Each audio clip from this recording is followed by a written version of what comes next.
Good afternoon, everyone. Welcome and thank you for standing by. All participants are in a listen-only mode until the question and answer session of today's webinar.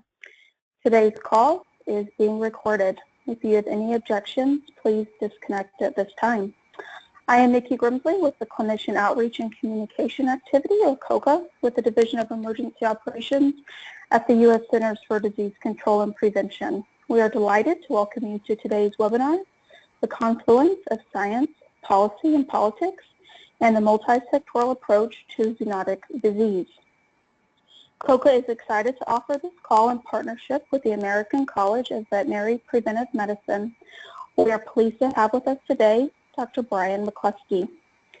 Free continuing education is offered for this call. Instructions on how to earn continuing education will be provided at the end of the call.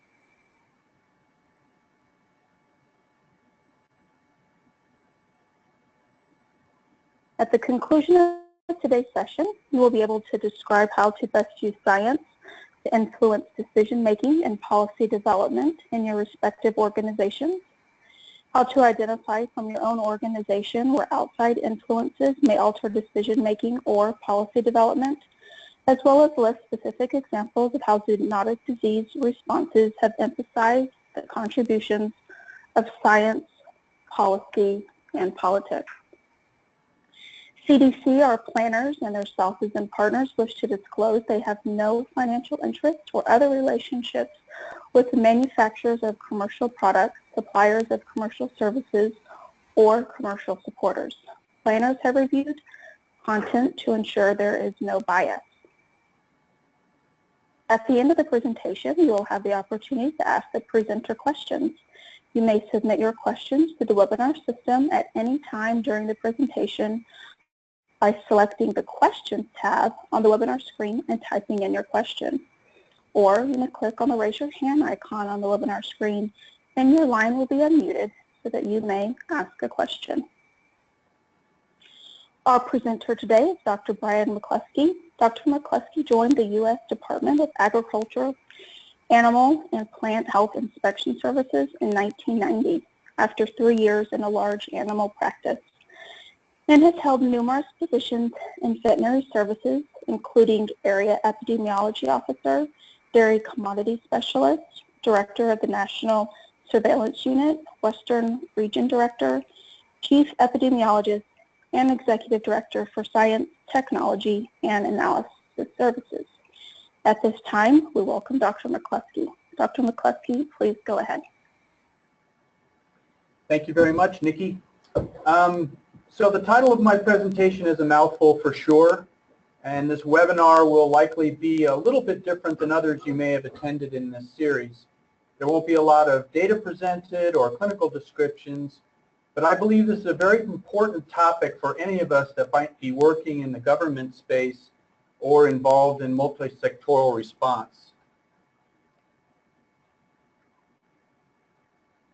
Waiting for the slide to advance here, folks. There we go. So Nikki has already provided for you what the objectives of this presentation are. As scientists, we need to understand how our work might influence a decision or the development of policy. These decisions could be to influence those made at an individual level, like should you eat a rare hamburger, to those at a national level, like should we continue to try and eradicate bovine brucellosis from the United States. Your individual part as a scientist in that decision-making process can be critical. I've worked for the USDA for almost 27 years, with most of those as an epidemiologist. I've been involved in disease eradication and control programs, outbreak response, zoonotic disease response, national surveys of livestock commodities, many activities in that science realm. In the past 10 years, I've worked at the senior level in our agency, assisting in the development of policy and gaining an understanding of the other covariates that influence decision-making.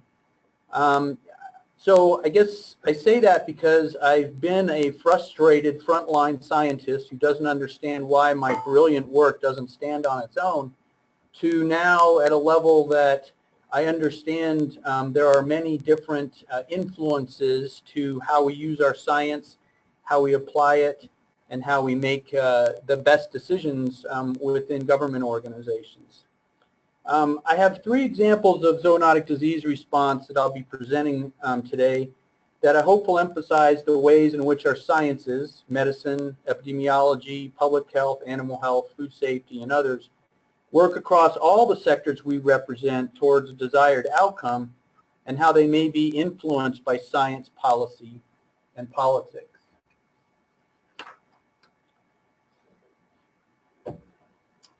So first, let's do a little history of science, policy, and politics. In the early 1500s, Copernicus first wrote on his heliocentric theory, this being that the sun, rather than the earth, is at the center of the universe. It wasn't until about 1532 or so that he completed this work, but he was reluctant to publish it because he was quite concerned about the scorn he would expose himself to due to the novelty of his thesis. But the Pope and church officials found the work fascinating and actually encouraged Copernicus to communicate his discovery to others. So now fast forward a century or so to Galileo, who had taken up Copernicus's theory and then put a lot more math behind it. And because of that, and actually Galileo put it out to the public, and because of that, he was investigated by the Roman Inquisition in 1615. The church concluded that heliocentrism was, quote, foolish and absurd in philosophy and formally heretical since it explicitly contradicts in many places the sense of the Holy Scripture, unquote. So you probably know the rest of this story, right? Galileo was tried, found guilty of heresy, forced to recant this theory, and spent the rest of his life under house arrest. So this is an example to me of pure science losing out to, in this case, the church, but of course in those days the church was essentially equivalent to government, and they generally developed all policy by which citizens lived. So I guess at least in today's times we are fortunate that the church does not quite weigh as heavily as it once did, and that scientists are not usually put on trial for publishing unpopular findings. The issue of our time that is probably the best or worst, depending on how you view it, example of the confluence between science, policy, and politics is climate change. Lots of science has been conducted worldwide to establish the validity or fallacy of climate change. Political factions have all tried to use that science to fit their particular agenda, and policy really has been developed at both international and national scales based on that science and the influence of politics. The Paris Climate Accord, standards for miles per gallon and emissions are examples of that policy. So how does a scientist navigate this minefield, stay employed while not compromising their scientific integrity? Recently, the scientists have taken to the streets because of what they fear might be just that, ignoring science to the detriment of not only advancing the science, but to the detriment of society, of health, future generations, all of that. A sign from one of the marches that I found very true said, things have got to be really bad to get all those introverts to march for anything.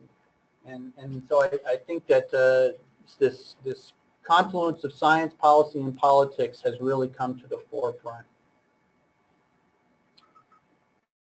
There are a number of models or suggestions about how a scientist should approach this. Daniel Sarovitz, who's a very keen observer of science and society and the co-director for the Consortium for Science, Policy, and Outcomes, said, quote, science will often lie at the center of the debate where those who advocate some line of action are likely to claim a scientific justification for their position, while those opposing the action will either invoke scientific uncertainty or competing scientific results to support their opposition, unquote. And maybe if you think about the controversy going on right now around childhood immunization, could be as a good example of what Sarovitz was just talking about. Now, Sarovitz also argues that science, in doing its job well, presents richness through the proliferation of facts assembled by a variety of disciplinary lenses in ways that can legitimately support and are indistinguishable from a range of competing value-based political positions. So I want you to kind of tuck away that last little bit there. So the science part assembles these facts from a lot of different types of sciences that supports certain contentions. And that can often be contrasted with political positions that are somewhat based on values. And that's going to come up in a little bit later in the presentation. The model I'm showing here was developed by Roger Pielke and is presented in his book, The Honest Broker. It creates 4 idealized roles for scientists.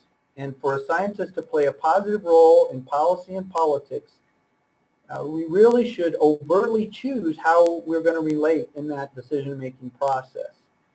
And remember that the decision's purpose really is to reduce uncertainty in a particular desired direction, or in other words, to increase the certainty of realizing desired outcomes. And a policy is simply a decision, a commitment to a course of action.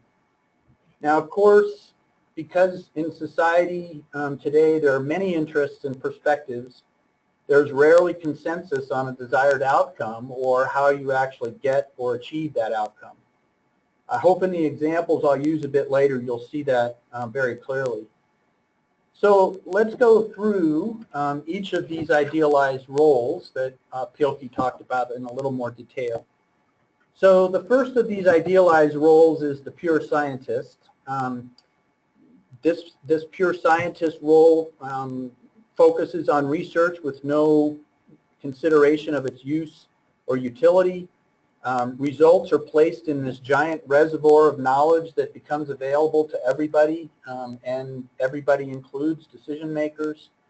The scientist removes themselves from that, messy sphere of policy and politics.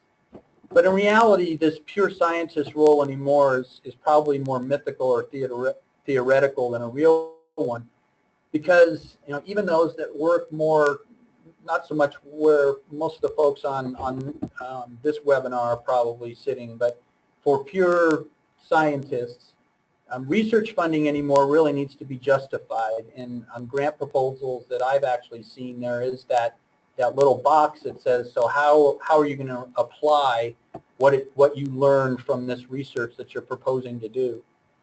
And so that pure scientist role may be a little bit more mythical. And probably the best example I've ever seen of a pure scientist was a colleague of mine in graduate school whose PhD dissertation was looking at the effect of blood parasites on the evolution of songbirds in the southeastern United States. It was a really cool project, going out and netting songbirds and getting blood samples from them and looking for blood parasites and comparing that to, feeding strategies and all of that stuff through time. But the practical application of that particular project was probably a little bit of a stretch. So the next one is issue advocate. And in this one, the issue advocate focuses on the implications of research for a particular political agenda. They tend to align themselves with a particular group, seeking to advance their interests through policy and politics, although they do accept the idea that they need to engage decision makers. So for many issues that affect society today, we can see scientific experts really aligning themselves on opposite sides of an issue. We all know that science best advances when we hypothesize something, we attempt to support our hypothesis through collection of data and analysis. Someone will refute that, and then the whole process repeats itself. That process, in my opinion, and I think in many's opinion, really enables good decision making, whether you're within the government or some other sphere. But you can certainly find examples where advocacy for an issue overshadows that scientific process. Whether this is because of a scientist's personal involvement, you may have a relative that either died or is ill from a particular disease, and that's advocated for personal gain, for personal monetary gain. Egoism certainly has a role in science, or for some other reason. Advocacy may occur behind the scenes or sort of in stealth mode, or may be very public and very vocal. The third of these roles is that of a science arbiter. The arbiter seeks to stay removed from the explicit considerations of policy and politics. They recognize that decision makers sort of need to have a group of experts that they can come to and ask questions. These arbiters are usually in groups or panels and feel like you can resolve some issues through science, through debate, and working with those decision makers. Independent review boards, government that are members of government agencies or others may actually fulfill this role. I know within USDA, where I work, we have a number of working groups, committees, panels, whose primary role really is to receive questions from decision makers about developing a correct course of action. A great example of sort of a multisectoral panel like this is a group of consisting of epidemiologists and food safety experts from the CDC, FSIS, APHIS, FDA. It's called the Interagency Foodborne Outbreak Response Collaboration, or I4C.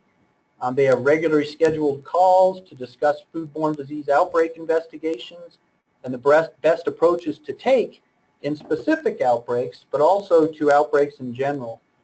And I think that's a good example of that science arbiter role. And the last of these roles is that of an honest broker. The honest broker tries to clarify and seeks to expand the scope of choice available to decision makers.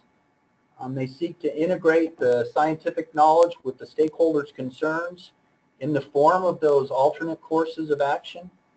And again, this could be a committee, it could be an individual, it could go through an assessment. This last role in this model that Pilkey put forward is really all about providing choices or options for decision makers. And while it may seem that these four roles are progressive from the pure scientist up to the honest broker, with this one maybe being the most valuable, that is not really the case. Different situations may call for different roles.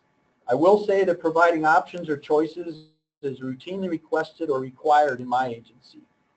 The science may point to an obvious choice, but those covariates that I mentioned earlier that will require attention, and that's the development of options. Dr. Pilkey argues that there are really two critical factors to consider when a scientist or a scientific organization faces a decision about how to engage or which role to assume with policy and politics. And the first is the degree of values consensus on a particular issue. Here comes that values word again. Sharply contested issues raise the political stakes and have a tendency to introduce dynamics that are very different from issues that are not really contested. It's easy enough to get your science in and accepted if no one really has a different opinion. The second criteria is the degree of uncertainty present in a particular decision. The greater the uncertainty, both scientific and political, the more important it is for science to focus on the options, the policy options, rather than purely on the scientific results. So this decision tree that Pilkey has presented may help you the next time you're faced with decision support or policy development in deciding which role may best apply.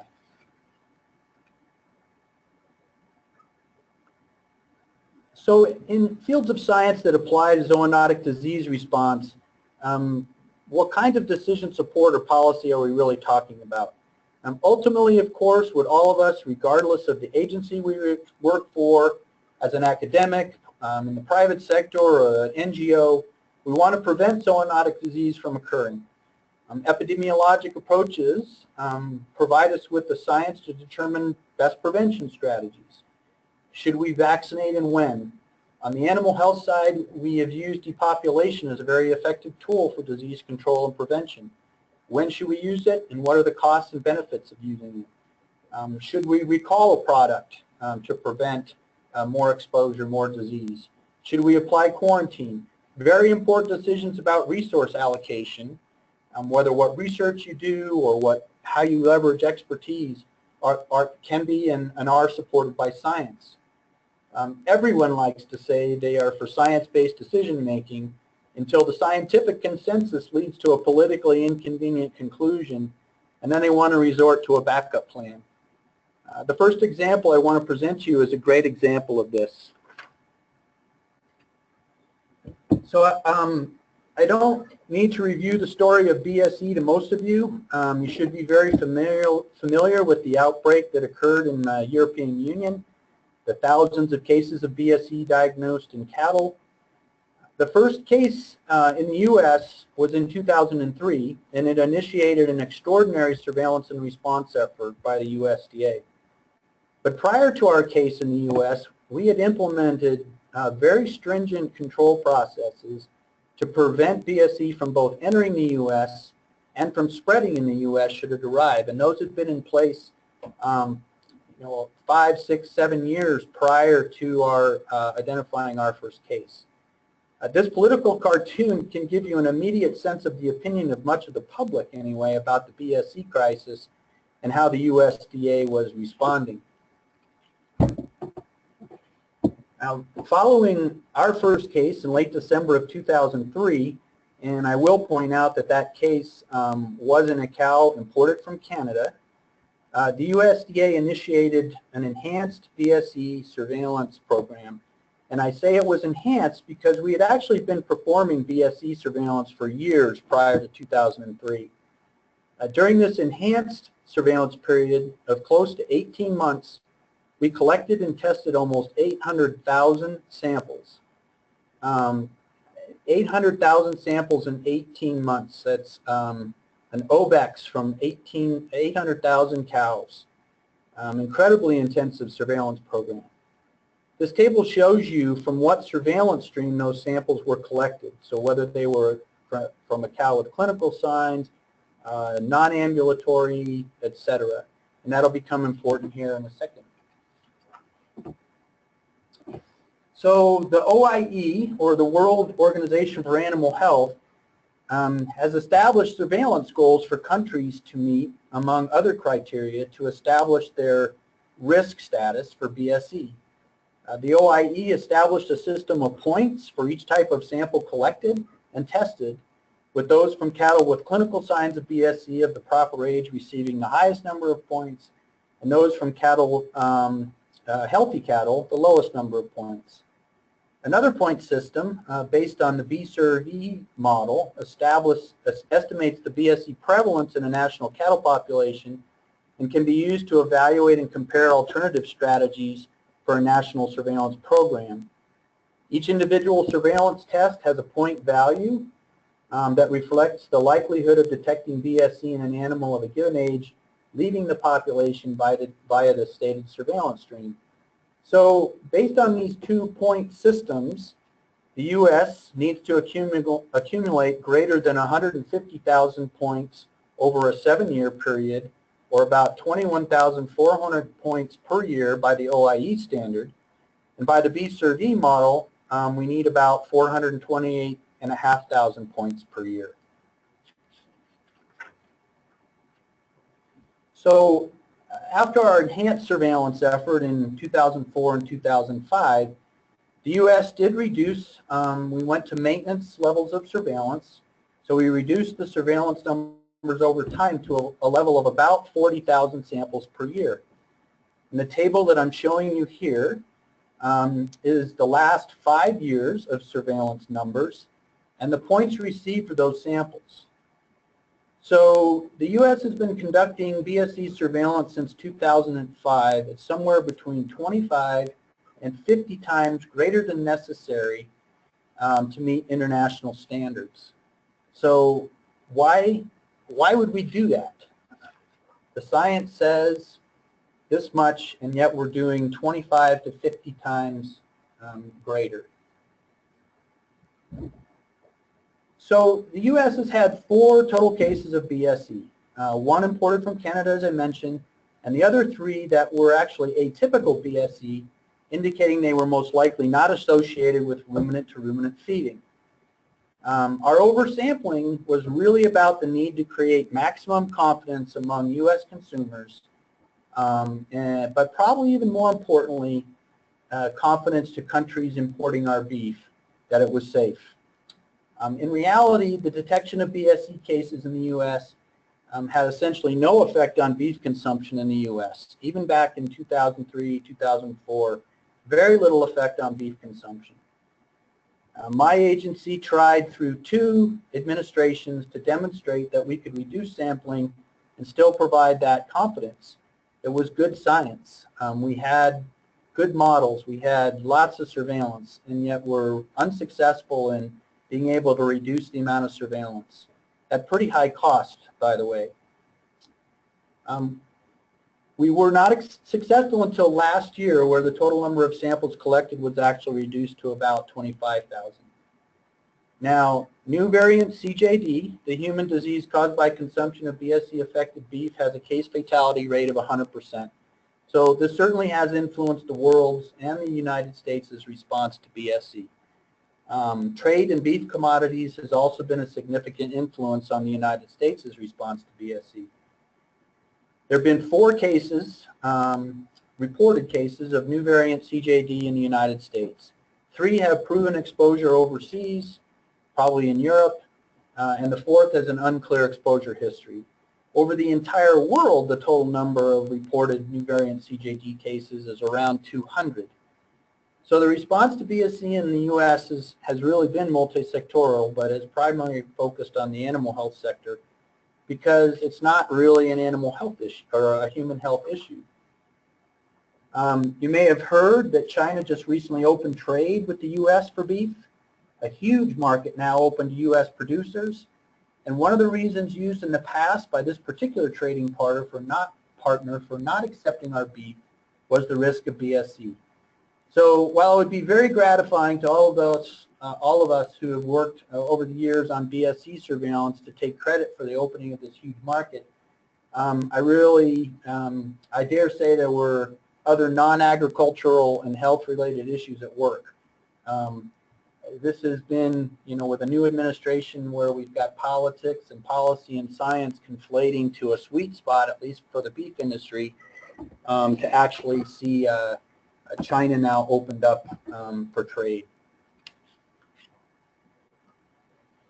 So let's move to another example. Obviously a big public health issue, but maybe not that much of an animal health issue directly, but there certainly is an animal health component.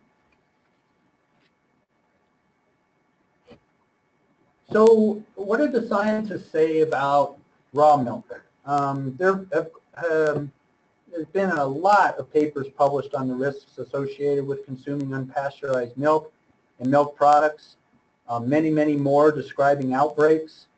This paper was just published this month in Emerging Infectious Diseases Journal. It used existing literature, so a bit of a literature review or a systematic review, and also some data, existing data, to build a model to estimate disease burden.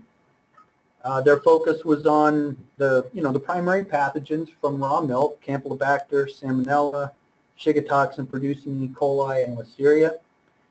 And these results are pretty telling. In the U.S., outbreaks associated with dairy consumption cause on average 760 illnesses per year and 22 hospitalizations. Unpasteurized milk is consumed by about 3.2% of the population, and cheese from unpasteurized milk by 1.6% of the population, but it caused 96% of those illnesses. So doing a little math, unpasteurized dairy products cause 840 times more illnesses and 45 times more hospitalizations than pasteurized products. So that's the science on the one side. I did try and find some science that might provide some balance to the don't consume raw milk argument, but to be honest, it was not all that easy to find. This particular review of the literature did have some papers that I took a look at and found a couple that sort of emphasized some benefit to raw milk. This first one, that raw milk consumption had a statistically significant inverse association with 3 allergic conditions as compared to pasteurized milk. One of the things that's been looked at a lot is the around lactose intolerant folks consuming raw milk. Pasteurization does not substantially change the lactose content of milk. Every article reviewed, at least the authors of this literature review said every article reviewed indicated that evaluated the relationship of consuming raw milk to allergies or lactose intolerance or cautioned against consuming raw milk. So we've got a little bit of science on this side, but not a whole lot. So there really is no national policy on this. So this map from February gives you an idea of the existing policy at the different state level on this. 8 states have made raw milk sales illegal. So of course sales doesn't necessarily mean or equate to how much is actually being consumed. We know lots of folks consume it without necessarily buying it. The balance of states have some form or another of legal sales. I know in the legislative session this year in Montana there was a bill that was introduced to make sales legal. They're one of the ones that doesn't allow it. I'm not aware of what the outcome of that actually was.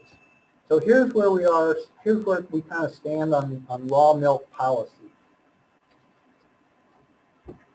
So given where this stands, what role should you adopt if you're kind of in this area or part of these of raw milk and dealing with it? The science in this case seems so heavily weighted in one direction, that is that consuming this is risky business. How do you choose any role that may require options? But remember what I said before, that pretending that science is going to settle a dispute that is more about values or money just results in muddled thinking, usually a whole lot of people yelling at each other, and you really make minimal progress. People who choose to consume raw milk and raw milk products place a higher value on different things than foodborne disease avoidance. And no amount of data is presented to them is likely going to change that. Scientists and scientific institutions are likely to be effective as pure scientists or science arbiters really only in those cases where there's broad agreement on the values. And clearly that's not the case here. So the choice here really is about finding options. Options for decreasing the risk, options for education, options for legislating the risk away. Maybe that is the option.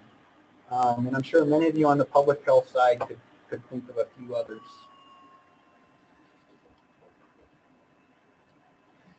The last example I'll talk about today are foodborne disease outbreak investigations.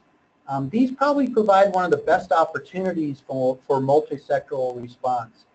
But they also often create tension between the sectors. Differing mandates, authorities, outside influences really drive each of the sectors that might be involved in a multisectoral response to a foodborne disease outbreak. There are many specific outbreaks that could provide a great example for this, but I'm going to use one that I have a bit more familiarity with. This particular outbreak of Salmonella 4.5.12i- actually spanned 2 summers, 2015, which is the epidemic curve you're seeing here on your screen, and then also in the summer of 2016. State Public Health conducted investigations in collaboration with the CDC, and they identified pork from roaster pigs as the likely food vehicle. The handoff of that information to FSIS resulted in an investigation of a slaughter establishment where this specific strain of Salmonella was actually found in the establishment. Through FSIS's investigation, farms supplying pigs to the plant were identified. Public health officials requested that on-farm sampling be conducted to identify possible sources of this strain. APHIS Veterinary Services within USDA were sort of the on-farm component of USDA, was asked to assist in seeing that this on-farm work was conducted. Now, I've obviously left out a ton of details about this particular investigation and this particular outbreak, in the interest of time, but you can find those details in multiple MMWR reports at the CDC website. What is of interest to the discussion today is how science and policy and politics affected this particular multisectoral response. You know, many of us, I'm sure, on this webinar have been involved in these types of outbreak investigations.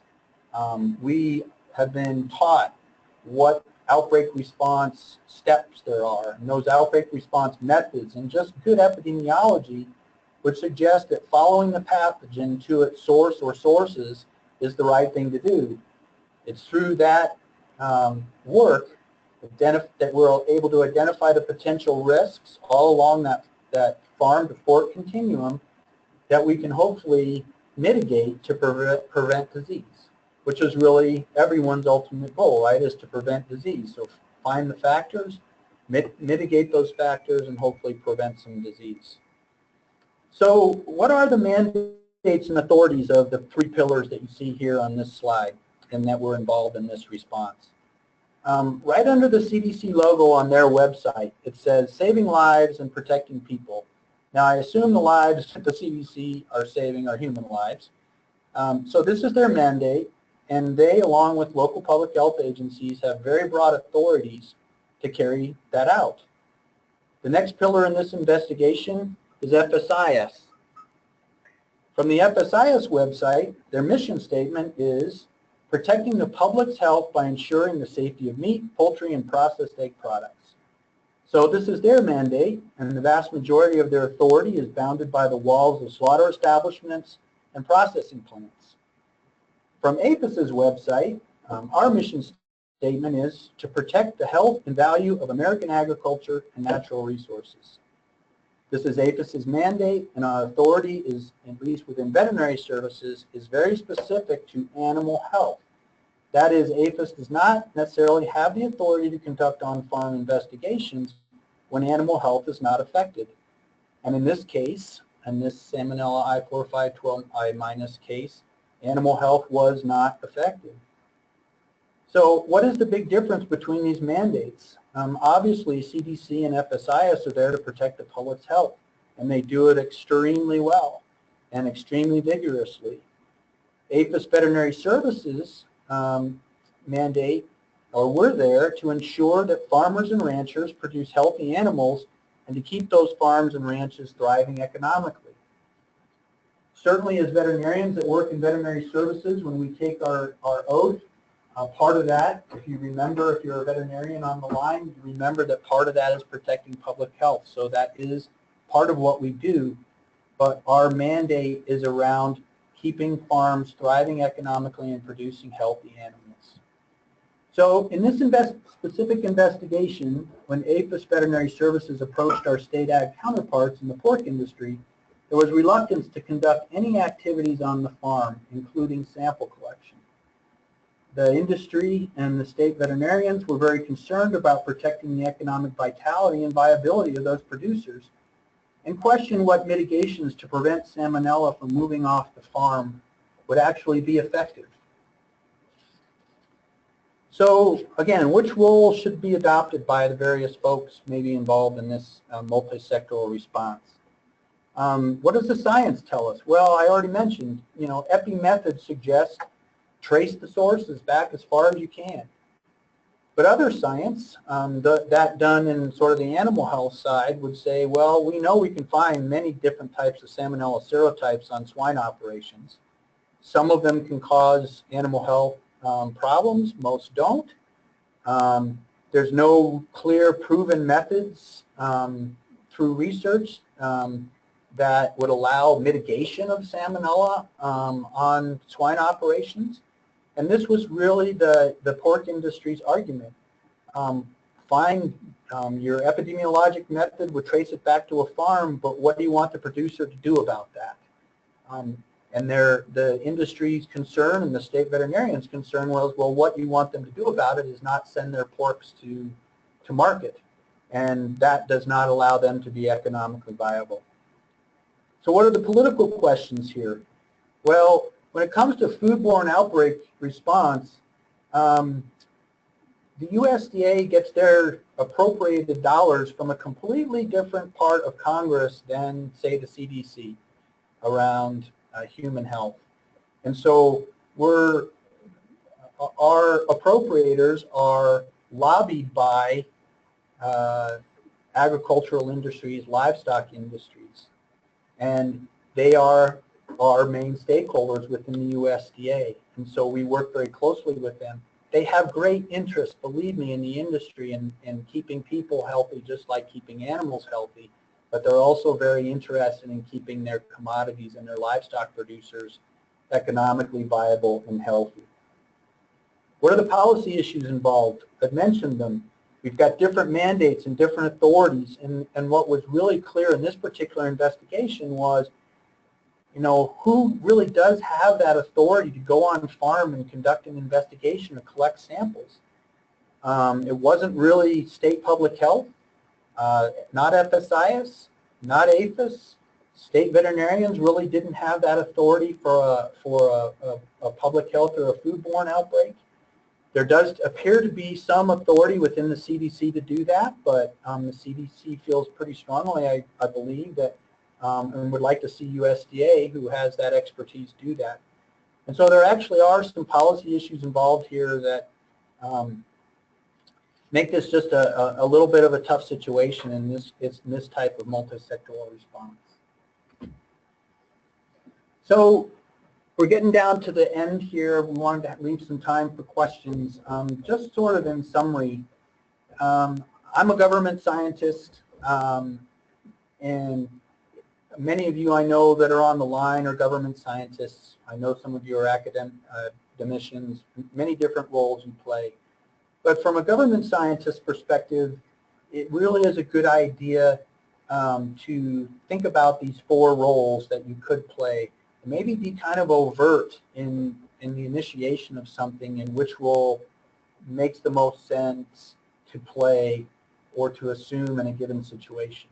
It doesn't always have to be the honest broker, although, as I mentioned, this is one that we're routinely asked to play in APHIS, veterinary services. I guess the other thing I would mention is there are always options. I mean, do nothing is always an option. When people are dying or people are getting sick, do nothing is really not a very good option, obviously. It's really up to the scientists to assist decision makers in understanding the risks and consequences of each option. And that's what we do very routinely in APHIS is our science tells us this. We recognize politics may not allow us to go there. And so just to provide options that uses the best science to get to some outcome. I guess the last thing that's not actually on the slide here for a summary is these multisectoral responses that I kind of talked about are natural opportunities to exercise these roles. For some of the responses, maybe not everybody's playing the same role. There may be one that needs to be the honest broker to come up with the options. You may have somebody in the laboratory as part of a response that's really more playing the pure scientist. All I need to do is test this, develop a diagnostic test for it, use whole genome sequencing to inform the next level of scientist who has to develop the options. Be it the science arbiter who sits on that panel that answers the questions that decision makers have and provides that information back. So the multisectoral responses really are these natural opportunities to exercise these roles. So I really appreciate everybody's time and interest in listening to me today, and I'm eager to answer any questions that anybody may have. So Nikki, if we want to open it up for that, that would be great. Perfect. Thank you so much, Dr. McCluskey.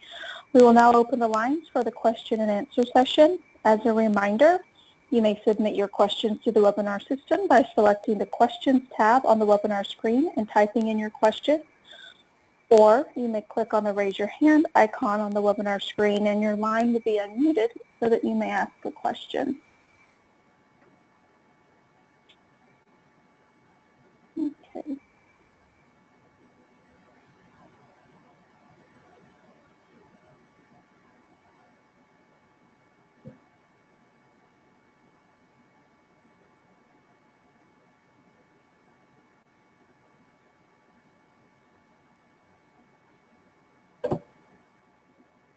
We have some questions coming in. Hold on just a second.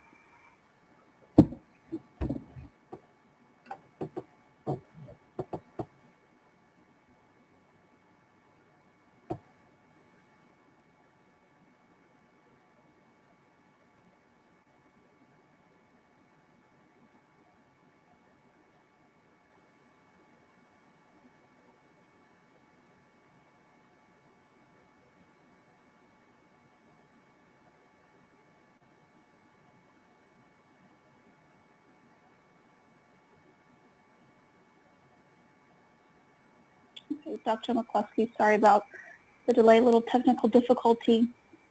So our first question, have you ever been able to initiate conversation with policymakers before, and can you share what your experience has been during that process? Sure. So my specific experience around that, I think as I mentioned sort of at the beginning, I kind of came up through field epidemiology ranks and then worked at our Centers for Epidemiology and Animal Health on the more technical side of things. Probably in the last few years, I guess I'd have to consider myself to actually be more on that policy side or decision-making side using the science that our folks have developed. I can speak more, I guess, to my own experience within our agency. We have very direct conversations with our frontline scientists, whether they're epidemiologists, whether they're folks in the laboratory, as policymakers. Many of the groups or working groups that will be developing guidance will have a national level epidemiologist on our program side sit with an analytical epidemiologist from our Centers for Epidemiology and Animal Health, along with somebody from the laboratory, and together developing a policy with someone else on that group being at a fairly senior level as a decision maker. And so, within APHIS, that happens on an absolutely daily basis where policy development is a conversation, and a fairly direct one, between our scientists and those that are actually writing the policy and those that would actually be implementing the policy.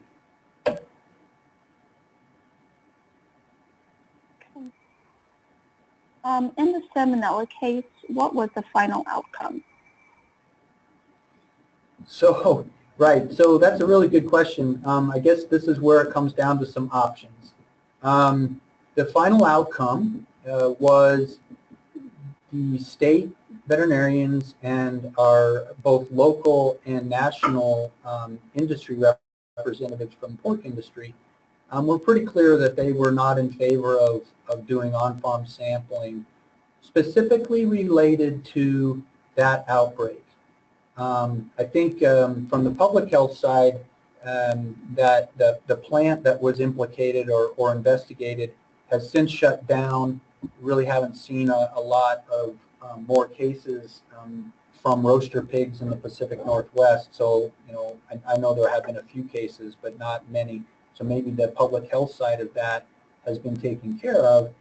From the animal health side, the options that we actually developed along with our colleagues in FSIS, with our colleagues in the national industry, is the development of or developing a study that would actually look at the prevalence of this particular Salmonella serotype in the Pacific Northwest. We haven't implemented that. We're not quite there yet. The other study that we were really interested in, or data that we were interested in, is what are these marketing channels of this sort of smaller scale pig production? What does that look like in the Pacific Northwest? So is transportation the mitigating factor? I mean, can we mitigate some transportation, layerage, how long they stay at the slaughter plant? That kind of study, to not specifically to the farm, but actually that network, how they're transported, might actually give us some information on how to implement some prevention strategies. So those were the outcomes on the animal side and on the human side. Thank you. Another question. What advice do you have for subject matter experts and scientists who are working in a regulatory environment? One, in order to be most effective in informing science-based decision-making, and two, not to get frustrated by the ongoing attempt to be a science advocate. Sure. So the advice I would give to, what your science says, there's not, and I've had the opportunity to do this many times. I mean, you conduct an epidemiological study and it identifies these factors as being at issue. The science, if you've done it correctly, the science is what the science is. You present that. You move that forward through whatever hierarchy chain you work within. And the way I would hope it would work is, all right, given what your science says, the next question becomes, what should we do about it? How do we affect a potential change based on your science? And you get an opportunity to sit down and talk about how to implement that. And this is where the options come in. The best science might indicate in human health or in animal health that we just completely stop feeding animals in a particular way, or we completely stop doing one type of management practice on farms. Economically, that's impossible because they have to remain viable. People need to eat and need to provide safe food. And so it does come down to options. And I'm sorry, Nikki, what was the second part of the question? Yes. So if you're a subject matter expert or scientist working in the regulatory environment, what advice do you have for not getting frustrated by the ongoing attempt to be a science advocate? Well, yeah, on the government side, I think it's okay, and I just be quite blunt, I think it's okay to be a science advocate for a while. Obviously you're very ingrained with your science, you know what it says, you know what the best thing to do is.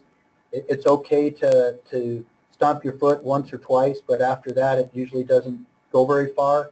And so then it's time to probably move more into that honest broker role of really trying to use the science to find viable options. It is hard to not be an advocate when I think the raw milk one is an excellent example. It's really hard to understand what are the options there. The science is very clear. This is just not a very good thing to do if you want to stay healthy. But being an advocate, a really strong advocate for educating people about that, I think is the okay thing to do. Just recognizing that there are some different values that people hold, and particularly as a government scientist, sometimes issue advocacy can kind of get you in hot water politically. Okay, we'll take a couple more questions and then we'll wrap up. If CDC conducted a foodborne disease investigation on a livestock premise working with aphids, could the results be kept anonymous, such as like with HIPAA for human health as a public health investigation? Right, so we work in, we don't have HIPAA so much, but we do have the potential to use something called SIPC, and I can never remember exactly what SIPC stands for, but it does allow us to protect information if it's collected in a particular way. One of the ways that we can protect it better is if it's given to us voluntarily. There's some other ways that it can be protected through survey work, etc. But ultimately, the question that comes to us all the time is about, what kinds of data can you protect? Questions we get from farmers is, well, how are you going to protect my information? We have a lot of different interlocking ways that we try to protect farmers' personal information, but we also say if we're necessarily taken to court, we can't guarantee that we wouldn't have to give it up unless it does fall underneath this SIPC protections. And so we would do everything in our power to protect it, but you know, sometimes we may not be able to. We're pretty upfront with producers about that. Maybe just real quickly, I mean, FSIS and APHIS actually have a memorandum of understanding to collaborate on some of these on-farm investigations. APHIS's part of that is, yes, we're more than happy to do that. We have the expertise, but we're only going to do that if the producer, the individual producer, or the company that we want to do an investigation with volunteers to do it. And you know, so we have a lot of educating to do of those producers as to why that might be a good idea. Thank you. Okay, I think we have time for one last question. How often has policy or politics interfered with the protection of human or animal health? Well, I can't really speak to the human health side because I haven't really worked on that on that side. You know, how many times? We've certainly had instances where you know, we've had political pressure applied from a congressman through our Secretary of Agriculture to allow a certain thing to happen that really would not meet our what we would consider scientific standard for, you know, best protecting animal health. But I can tell you, when we have adjusted that, we put other types of mitigations in place that I would say almost in most cases increases the protection of animal health, because now we're scrutinizing a particular group of animals or an individual animal much more than we would have if we had just followed our normal procedures. So I don't think we may have bent regulation, bent rules once in a while, and due to some level of political involvement, but in no case that I'm aware of in my career have we really put animal health at greater risk in the U.S. Because of different mitigations that we've put in place. Thank you, Dr. McCluskey. On behalf of CDC's clinician outreach and communication activities, I would like to thank everyone for joining us today, with a very special thank you to our presenter, Dr. McCluskey. Free continuing education credit is available for this call. If you would like to receive continuing education, you should complete the online evaluation by July 15th, 2017 using course code WC2286. For those who will view the archived webinar after July 15th, complete the online evaluation between July 15th, 2017 and July 14th, 2019 using course code WD2286. All continuing education and contact hours for COCA conference calls are issued online through CDC's Training and Continuing Education online system at www.cdc.gov/TCE online. Again, that's www.cdc.gov/TCE online. To receive information on upcoming COCA calls, subscribe to COCA by sending an email to coca@cdc.gov and write subscribe in the subject line. Also, CDC launched a Facebook page for clinicians. Please like our page at facebook.com/CDC Clinician Outreach and Communication Activity to receive COCA updates. If you have any questions, please email us at coca@cdc.gov.